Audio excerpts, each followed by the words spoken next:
Here we go again. Match point na ang Kalasag All-Star dito. But you know what? Valiant Warriors speak for their team name. As I would say, again, ang background information natin na nakuha sa Team Valiant Warriors that they seem to be some new players in this game, pero they are showing off valiantly sa mga laruan nila. So it's very interesting and commendable, as I would say.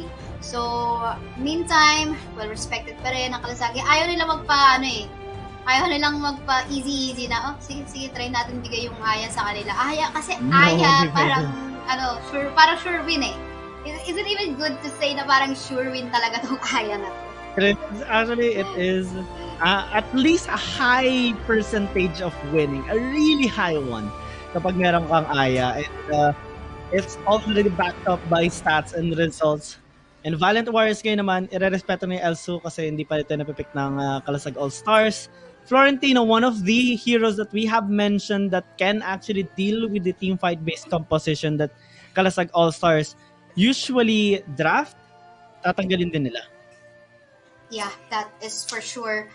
And now, again, like we said a while ago, ang daming reserve na meta champions pa or meta heroes ng Kalasag Esports dito, kung saan, they still have the Tulen, they still have the Crixie, even Lorian as well, which is not currently banned and open right now. Pero mukhang pinag-iisipan nila kung ano ba ang unay nila. And just like what we mentioned, they're gonna go for the Tulen already. And this is so scary looking, especially kung makuha niya yung early game. Tulen and a lot of heroes are also available. They can go for a Superman for insane amount of crowd control and tankiness. Richter, hindi pa nagagamit din ng Kalasag All-Stars, so maybe they can transition to that. Pero, ito yung hero na nakikita natin kahapon pa na nagpa-pop up yung Tain. And also with the Lorian, so much team fighting capability ang binibuild dito ng Valiant Warriors. Yeah, finally this time, the first two picks of Valiant Warriors don't look like, okay, let's go. Last cannon, damage na tayo. And I guess, bumabawi na sila sa naging kulang from the past two games kung saan nandun yung engage and way for them to actually add more sustain. Nakita mo although different game yung kahapon, si Sofia Nicole on his thing, sobrang kuna, especially in the late game, halos hindi mapatay even without the assistance of an Aya itself. So what more kung may Aya, di ba? But yeah, first time as we see it, I guess, right? Zip on the side of Kalasag. Yeah, this is gonna be the first time we'll be seeing it paired up with a net. So parang nagtotodo sila ng support dito. I'm already assuming they might go for a hyper carry marksman as well para talaga makasabayan sa team fight. But this Taara is gonna be a challenge to take down since alam naman natin gaano kataas yung sustain niya. No Aya though to make her close to immortal. So side lane control, I think it's one of the preference na makuha dito ng Valiant Warriors, especially on the Dark Slayer side. I feel like they are gonna be putting itong Anet na to sa mid lane as as one of the damage dealers. Then the tool, of course, in the jungle. Ang dami pa nilang available. Hayate is still even available.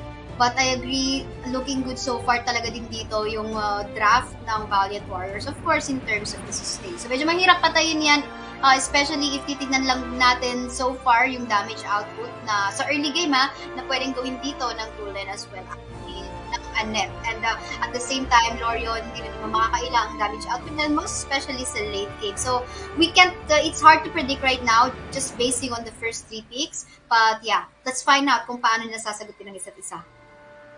Let's see. As the bans still are coming into play, Hayate already removed here. Same as yung Pain, like what you mentioned. And for the side of Kalasag All-Star, ang dami lang choices for their marksman. I actually think they can go with something like a Kafeni kasi napakagandang entry nga naman kapag nakapag-post sila. But isa rin sa mga choices nila kung gusto nila sumugod talaga dito sa Valiant Warriors might be the Hayate that can shred those tanks. Ang hassle lang kasi may crowd control sila, especially with the Thane and the Lorion.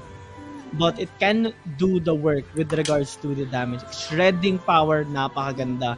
Taking out the Slims states that they want to limit Valiant Warriors heroes that can actually initiate for them, katulad ng ginawa ng Kalasag Allstars kanina, setting up with those flying spears. Pero Valiant Warriors, ina-assume na talaga nila ngayon, no?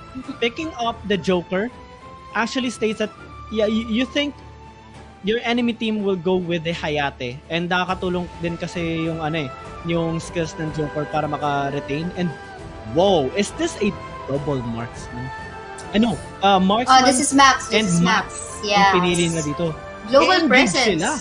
Yeah. Global presence at the same time. So in terms of split push, magiging easy rin to for Kalasag. Again, Max can maybe focus on a particular lane lang, and then if team fight happens, kahit malayo sa kanya, sure, why not? Lilipad ako dyan. But at the same time, in terms of survivability naman, for the side of Valiant Warriors, kaya pa rin nilang makipagsabayan eh. And again, they just have to be in a safe spot mode, especially in here for Lorian and Joker, especially late game din, hindi rin makakaila yung burst na at crits na pwedeng ilabas dito ng dalawang heroes na to. What more, they have the protection of Thane as well as Tiara. Ang I guess magkakatalo na lang talaga is kung sino yung mas mabilis na DS laner, Tiara or Max, na makapunta from one side to another. Yeah. And nakakatawa nga yung Max eh. I only saw this a few times during the AIC, and it's a coin flip a little bit. Maganda yung presence, ayun nga, like what you said, global presence. Napakaganda ang pinapakita nito, but they have to be really careful kasi engage comp yung meron din dito para sa side ng ng Valiant Warriors. They won't be hesitating on going in against Kalasag Allstars, and kapag magkamali dito ng pag-save, especially yung zip, pwede maging hassle yun para sa Kalasag Allstars. Yeah, that is for sure. Rick Nacken here gonna go on to the last pick of Valiant Warriors. Definitely favorite food niyan. Magiging favorite food niyan ang Tulen, ang Annette, as well as ano yung isa nilang pick dito. Ayun, si Brunhilda as well. Buti na lang talaga mahilig mag-screenshot. Sige yan gaming. Siyempre kailangan ma-keep track natin yung yung track. Akala ko may iba screenshot. Di ba si Facebook meron ng yung screenshot na notification? Anyway, ito, going back sa ating draft, again, early snowball lang talaga ang usual na magiging labanan. Dalawa yung nakikita ko early snowball, paunahan itong si Tulet, tsaka si Quicknack.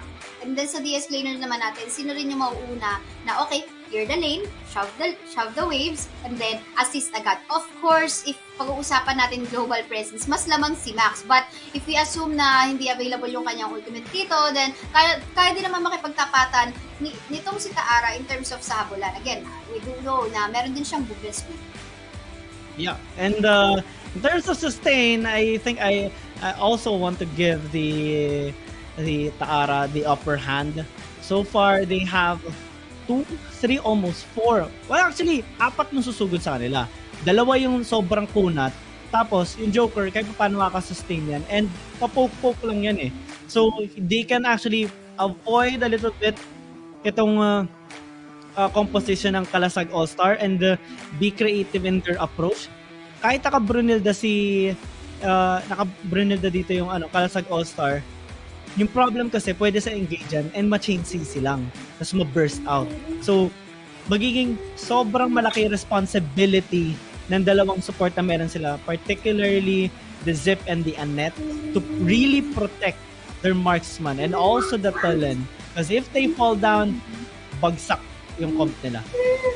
That's so true. And again, this time nakikita ko meron talagang chance ang Valiant Warriors. So, a while ago yung first 2 games natin, medyo nagiging towards yung draft natin sa Kalasag All-Star. But this time, Valiant Warriors maybe have a say. Wanna give you a shoutout sa ating mga viewers right now na patuloy na sumusuporta sa mga teams na naglalaro para sa ating national team selection sa SIBOL2020, Almar Dave, Justin Halober, and of course kay Joshua Saison as well. Eto na nga tayo, bakbakan agad sa mid lane. We'll see what will happen.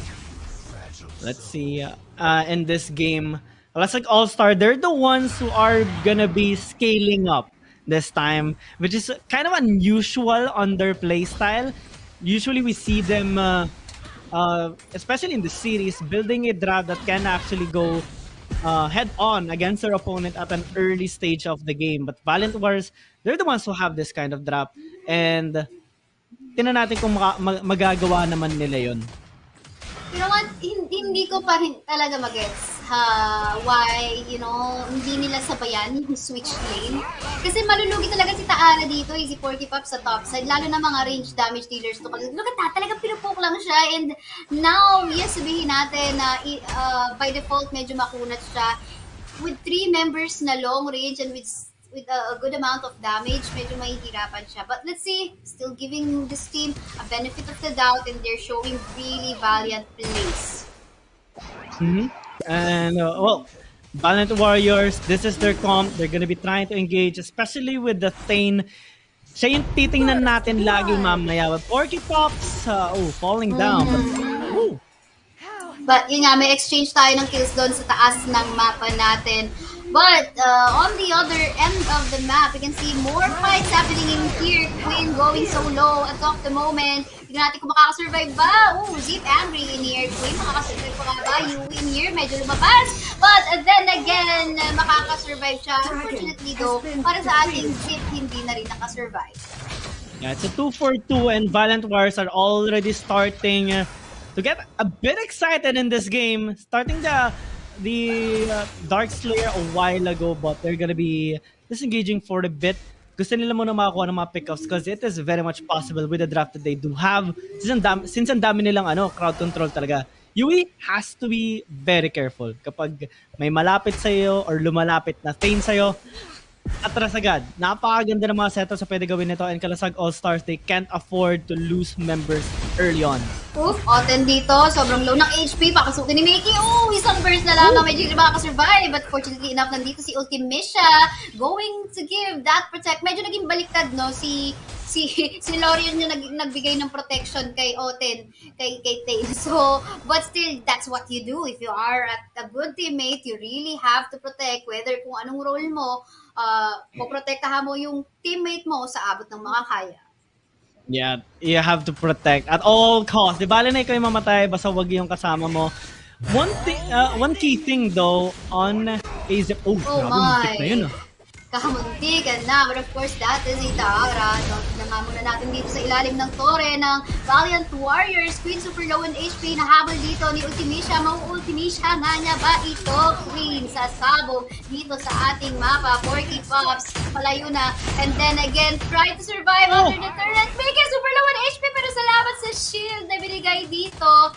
At yun, nakasurvive pa nga. Medyo intense, Max. Gonna go for the ultimate. Okay, may vision sila kung nasaan mga membro ng Valiant Warriors. Yeah, bakbakan na nakikita natin dito. Although may kalamangan ng onte sa side ng Kalasag All-Stars with regards to the gold, Valiant Warriors are not holding back at all. Kapag may nakita silang kalaban na pwede nilang patayin, zero hesitation. We saw it in the top lane, led by the Thane. Talagang sugod siya. Alam niya kaya na makagawa ng plays, and with the necessary and the correct follow-ups, they really get the results that they do need.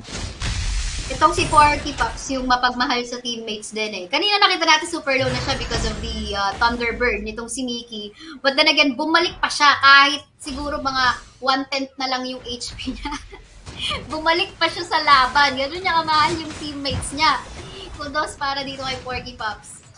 Kudos talaga. And to think that a while ago, iba yung play nila ngayon. Tinan mo, mabalagbag pa rin naman Kalasag. There's a set! They're gonna go for it. Tingnan natin dito si Mickey try to find that space. But yun nga lang, look at the damage from the side of Kalasag All-Star. Really obliterating all of the members, 4 members of Valiant Warriors. Nice and that assist. is the key for Kalasag All-Star to go Double for kill. it on the top. That's the power of the Zip, especially kapag in-engagean kayo. Well, you can disengage, you can just devour your teammates and put them in a safer location, and there's nothing that Valiant Warriors can do kasi nagamit na nila yung mga skills sila pang engage, and that resulted to 3 members down, and suddenly Kalasag Allstars have the wheels in this game. They're taking control, but Valiant Warriors papalag pa rin. Palag kung palag, a storm quite unfortunately will fall down onto the ends of Kalasag All-Star. Really dominating match, 2k gold lead, but again, this is not of a huge gap sa ngayon. Kung makakahanap ng magandang play skin dito, super low on HP, but hey, that's a zip. Magsizip angry lang yan, magkakaroon na yun ng shield. So, I think hindi din ito ganun kadaling. Ayan, time onto the top side. Tinitiyan lang dito, Tendo will fall down. I think that was in the bottom part of the map. And, grabe naman yung Thunderbird ni Kuya Mumiki dito. At hindi pa nga tapos dahil gusto mag-invade mag-isa dito. Nakipagsabayan dito kay Lord gonna go for that amazing play! Look Grabe! at that! Why, oh my! Kabisado ni Mickey ang isang tulin. Yup, and insane amount of confidence ang meron dito sa side ng Kalasag All-Stars. The moment they got the lead, hindi na nila binibitawan. But of course, they had a good run in the early game, pero things are looking very blurry at the 7-minute mark. Kalasag All-Stars are getting towers sabay-sabay. 3 towers already and they're going for even more. At wala kasi ng takot sumugod Sino ba namang matatakot dito sa side ng Kalasag All-Star? I mean, they got the lead. They just have to take advantage of it. At makatapos under third right now. Dito si Oten trying to go for that sustain. But mukhang hindi na rin. Nahihirapan na rin siya kasi again, the poke is just way too much for him to handle.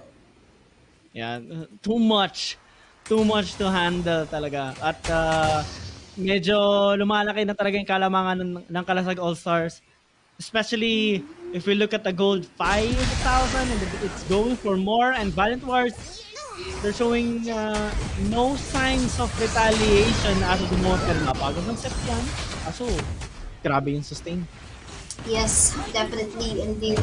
Wala, I mean, ano mang isipin natin, talagang magiging defensive lang talaga ang Valiant Warriors. And the problem is, yes, they do have someone who can flank, which is itong si Kriknak, but hindi scattered across the map kasi si Kalasag All-Star So, hindi rin siya makalabas. Wala siya mapag-farman. So, all that they can do is just be patient, to wait, to find a kill kit. When you pull down, Iron Body in here will roll out to kill these things. Habang nangyayari sa baba ng mapa natin, Zip Andrew will be casted, gonna be surviving just a little bit, but no, they will actually fall down onto the hands of the members of Valiant Warriors. And this time, medyo maasim na ang Kalasag All-Star. Valiant Warriors, medyo nakahinga-hinga na from that acid use ng Kalasag. Yeah, kailangan nila talaga makahinga. This is a good sign from them, but it's still not enough though. It's still a little bit far to coming back in this game. Kalasag All-Stars still have so much objective taken already. 6 towers, 3 na neutral objective. Napakaganda na ito para sa kanila. And we don't even see Valiant Warriors taking at least a holy dragon for themselves yet. Kasi natatakot sila sa engage dito ng Kalasag All-Star. Hindi sila mag-hesitate Alam nila na kainan nila pumalag. They can out-sustain them. They can protect their squishy members, especially when the Thane engages. And na-disable na yung composition dito ng Valiant Warriors. It's harder now as we transition from mid to late game. What I'm only thinking about ngayon is that bakit yung Valiant Warriors, let's say, Kalasag All-Star, nag-slayer sila, bakit hindi mag-counter objective ang Valiant Warriors? Kung meron naman silang space to do that. Kanina, habang nag-i-slayer yung Kalasag All-Star, libreng-libre yung dragon na makuha sana ng Valiant Warriors. But you know, we can't really blame them because, again, they are in the battlefield. Sometimes decision-making can be clouded. Tulad na lang na nangyari dito. But let's see, pwede pumasok dito ang Kalasag All-Star. Unfortunately, though, one member from the side of Valiant Warriors will pull down Thunderbird. Will get the hell out of 40 points as well. And Dorian trying to go for the first damage. But unfortunately, though, medyo malalim dito si A-Storm. Maybe falling down onto the hands of Valiant. Oten as well will fall down. Now 2 members left para sa side ng Valiant Warriors. Oh my, the amount of sustain, the shields, and also the protection coming in from the Zip and the Anat, it's just too much. And Valiant Warriors, despite that wonderful engage, nagkukulang talaga, hindi nila mapatay mga members. And look at the first! Mickey, grabe yun! Sobra ka na, media. Sobra ka na. Legendary. Pero, I mean, this is what they can do. Just first, 40 pops. Gonna go for that ultimate just to survive a little bit. But again, this is gonna be it. Congratulations to Kalasag All-Star. You're gonna be moving forward para sa ating grand finals. Yeah.